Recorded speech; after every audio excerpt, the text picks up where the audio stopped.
I've got an amended grid after I've done all my notes on it. What you cheers me up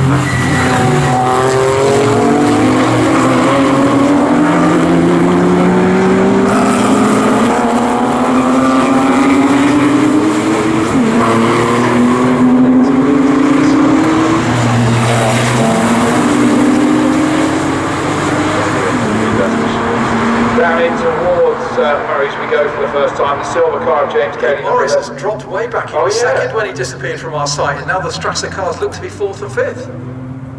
How bizarre, and I kind of was, I didn't even spot it because it was so wrong. So that means our bolt hitter, Simon Clark, sort of roughhousing the 14 Mark McAleer, switched to the outside. Now he switched again, just about kept it within the rules of allowance there, I think. Yeah, Pete Morris is even behind his teammate Chris Dyer, number 9. So somewhere out of our sight, he's had a bit of a swap ends, I think, somewhere, hasn't he? I can only assume it was down at Brundle and Nelson, to be honest with you. But that is very, very surprising because I thought he was in the pound seat there up into that second. I thought that was Pete using his experience. Yeah. He was going to try and make a quick attack, break a break and go away, unless he made a move that didn't pay off out of our sight. Yeah, it could well be. Now you look at it, James Cayley is under pressure, but it's our pole sitter Simon Clark who pressurised him the entirety of the last race to get, hence getting James Cayley our vote for driver of the race. But Mark McAleer, number 14, he got that great start, boxed in. Now he's up there, determined to get involved. Then it's the two Strassers and then the blue car of Jake McAleer just behind those two. And interestingly, it is James Coleman, 47, just behind them, isn't it? It is, yes. How's he keeping with them? He was doing this to a degree last year, James. He's a very, when you watch him, a very, very smooth and precise driver. And I think you said that he clearly likes Snetterton. Yes, he went well here last year. He actually won in the wet here last year. And he joined halfway through the season. I'm trying to remember if Snetterton was his first meeting or not. But he actually won on first time out with us. So I think he's come over from the BRSEC.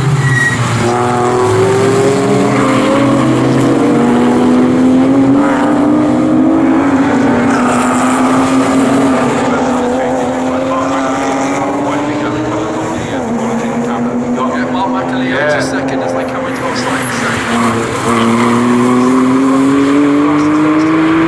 Top 4, very, very similar.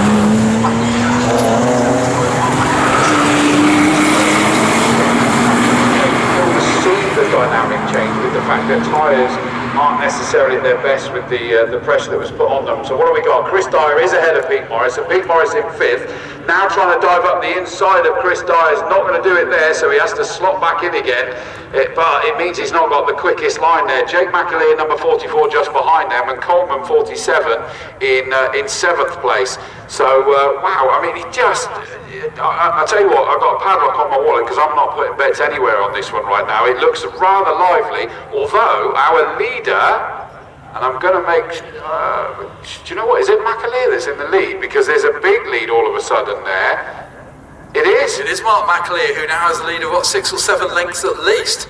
So that's put, for the first time today, James Cayley is not leading one of these races. I wonder whether that is the tyres, the rather second-hand tyres that got a little bit unstuck by the time they got up to Wilson's hairpin, and Cayley sort of went a little bit wide and missed the apex, whilst Mark McAleer had been chomping at the bit, just said thank you very much, and up he dived, and he's comfortably in the lead. And now, all of a sudden, James Cayley is no longer just defending a lead, he is a cork in a bottle of a whole gaggle that are trying to catch that leader before the lead becomes too big. Which is almost a perfect present for Mark McAleer, who can just pull away at the front. Hugely experienced racer Mark McAleer had his first Porsche Club Championship race here at the beginning of the 2006 season, having been a champion in 924s and done a variety of other racing as well beforehand.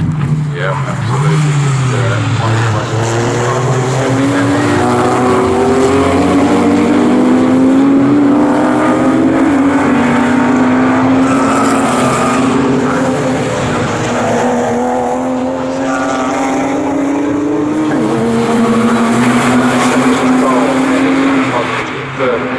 Leading class 3 at the moment is the 18 car of Simpson, led at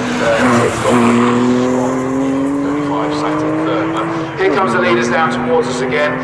Have we thrown them up in the air and come back with a different order again? Not this time. It's Mark McAleer and it's commandingly James Cayley holding on to just over 22 Simon Clark. Then it is Chris Dyer still holding on his teammate Mark Morrison. Challenge there up the inside. James Cayley no longer in second. It was a sitting duck there. There was nothing he could do, which I think does confirm that his tyres are groaning and creaking and begging no more, because up into second goes our pulse to Simon Clark. He's now going to be trying to hunt down Mark McAleer as quick as possible, but you've got to say that gap, the damage has probably been done. It is. Mark McAleer across the line already 2.3 seconds up the road, and yeah, he's going to be in a lovely position that he can take the lines he wants and he can be looking ahead and for the moment not really worrying about what's going on behind. And incidentally, it looks like Jay McAleer, number 44, has now firmly clicked himself onto the back of this fight as we see them come out of Agostini. Yeah, look at him, he's right on the back now of the two Strasser cars. And in fairness, the Class 2, James Coleman, 47, he's still kind of up there with them. Rightly so, he's not necessarily getting involved, and he's well advised not to bother doing that. But absolutely amazing is that James Cayley now into third. In fairness, Simon Clark's not actually romping away. Unlike what we saw with Mark McAleer, Simon Clark's not romping away from James Cayley. Number 9, Chris Dyer, is the first of the Strasser livery cars, the red and black cars, with number 2, Pete Morris, just behind him, and Jake McAleer firmly there, ready to have a challenge as well. Now, Jake obviously going much better than in race 1. They were doing a lot of work on races to work with now.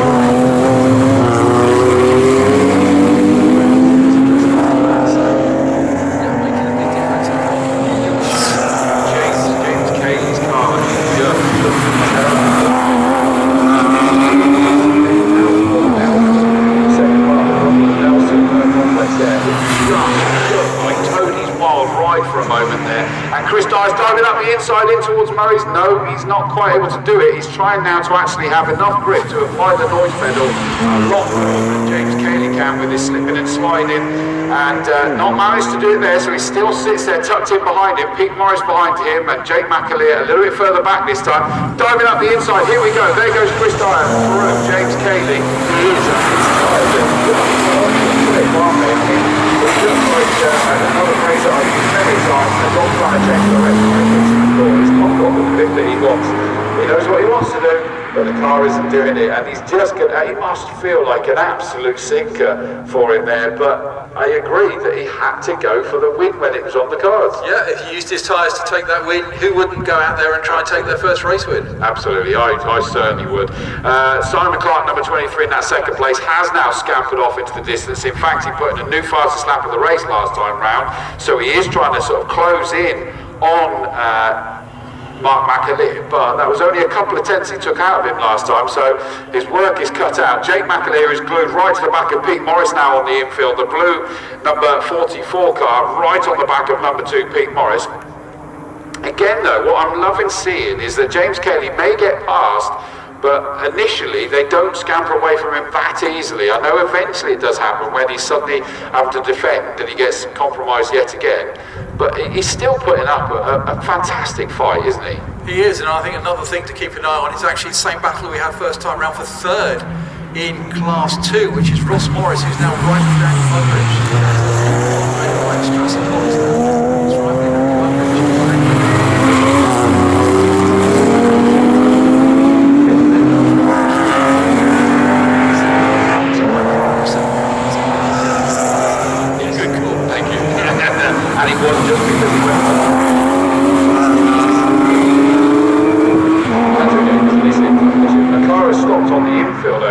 see the yellow flags come out just the wrong side of the barrier for us to be able to tell that is sadly, but it was just on between Palmer and Agostini. It looks like it's probably the 35 car. Sadly, that means that that's Barry Strong, or should I say Sam Strong's dad, because the famous Sam Strong is here as well, and it looks like Sam, sadly your dad has stopped the car, just pulled over into retirement by the looks of it, which is a real shame.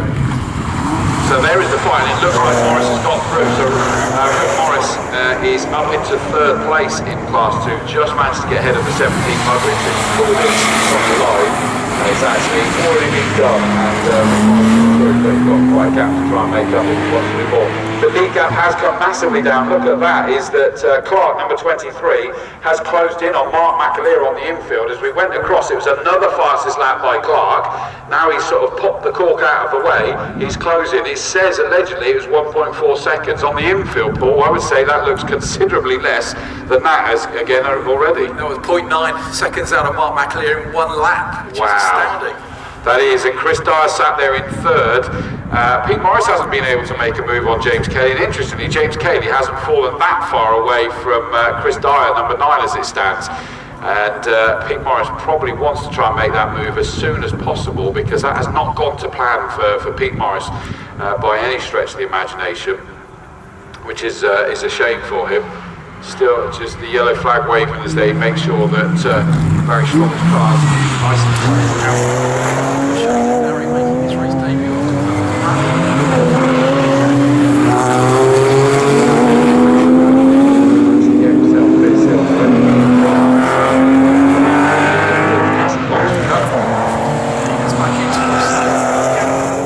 Looks about the same as his last lap.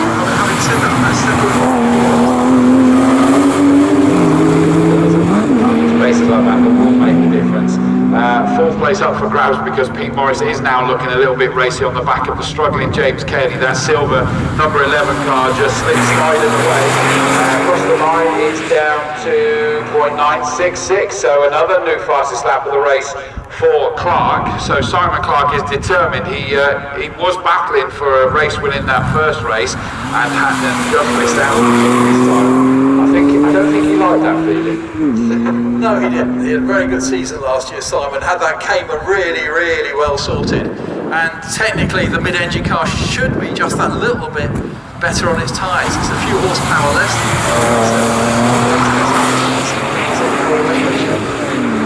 So it is most definitely coming alive as they make their way towards Agostini already. Looks even closer again, those two. Probably only about 3 car lengths as they wind their way round the Agostini hairpin. Pete Morris still all over the back of the fourth place race 1 winner, James Cayley. But the number 11 car holding on to it at the moment. But look at this, even as they get through to Oggies, there was probably only about 2, maybe 3 car lengths between the two of them. So Clark has closed. But as my obvious hero, Murray Walker, has always said, it's one thing to catch, it's another to pass. And certainly with some of the experience of Mark McAleer, there's a reason why he's a double champion, for goodness sake. So he is not going to make it easy for the 23 car to actually get past him, is he? You have to remember, of course, this is a man who last year in several races was battling with his son for a lead. It didn't make it easy to get past. Look at this through Brundle and Nelson. He's really hard. I mean, well, but in fairness, that means that Clark's going to fastest lap after fastest lap. Here we come, round 4. I mean, it's still the back of Mark that has the lead, but Mark McAleer is having to fix him. I can see it properly there, but it didn't look like he went excessively defensive behind him. But Clark is desperate to try and find a way into the slipstream now. That gap is nothing. We don't even need to look at the screen now, for goodness sake, to tell that that is close. 0.3 officially. Chris Dyer in that means that he was focused forward in that third place, and James Cayley is doing a sterling job holding off Pete Morris at the moment. Jake McAleer's dropped away from Pete Morris. He closed in for a while, didn't he? But he's just dropped away, so still getting used to that car. The setup was certainly a lot better at the beginning, but not absolutely perfect now. The latter stage took the race. 9.5 minutes left to go, so we're well and truly into the latter part of this race. As the leaders into the infield.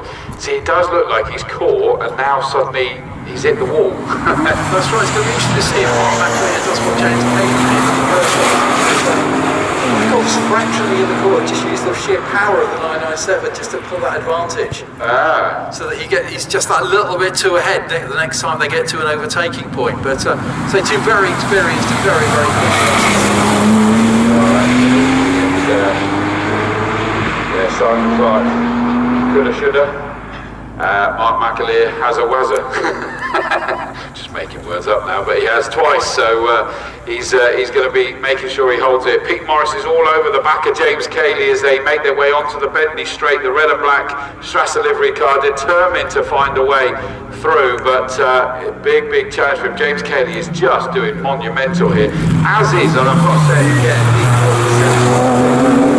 in that Class 2 car, he is leading Class 2.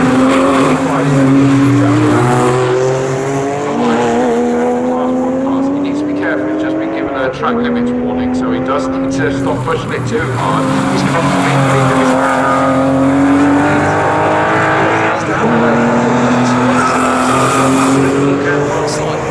but yeah, he's coming to control. Let's see if he can actually carry on.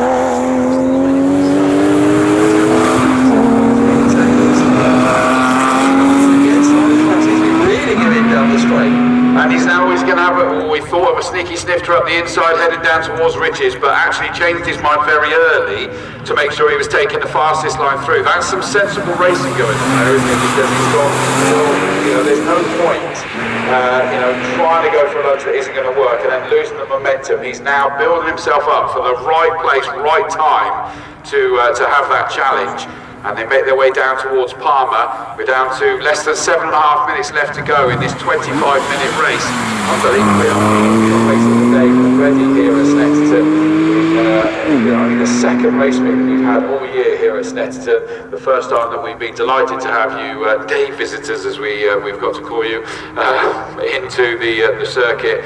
And I hope you are enjoying it. And again, Porsche dishing up some fantastic entertainment. That's it. It's been great to talk to you.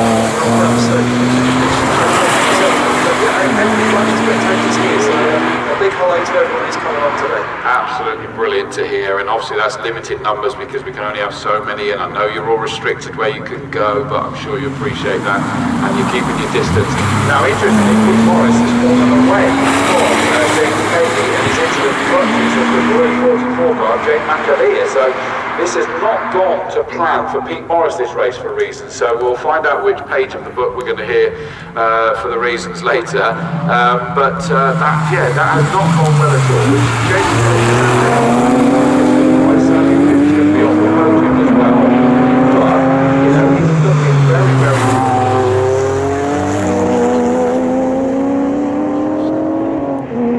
pause for a second because we've got showing, not going through a time restriction.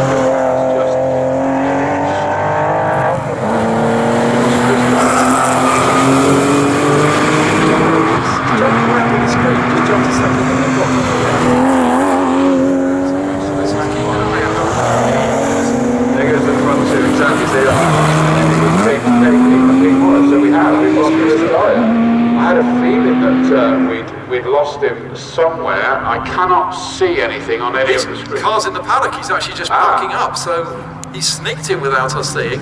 Maybe from a strange direction. Yeah, he'd have come up at the exit of Agostini up there.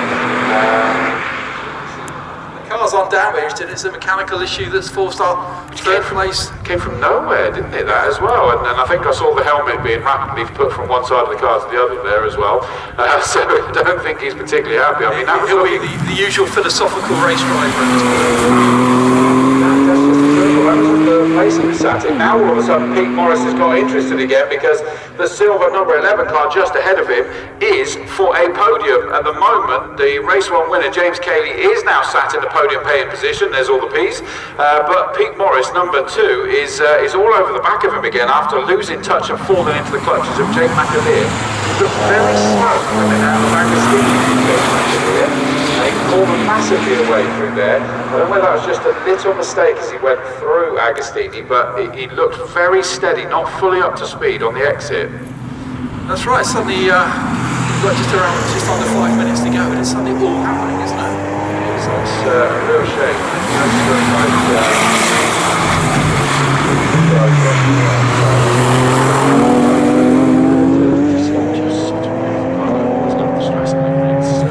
They've come out.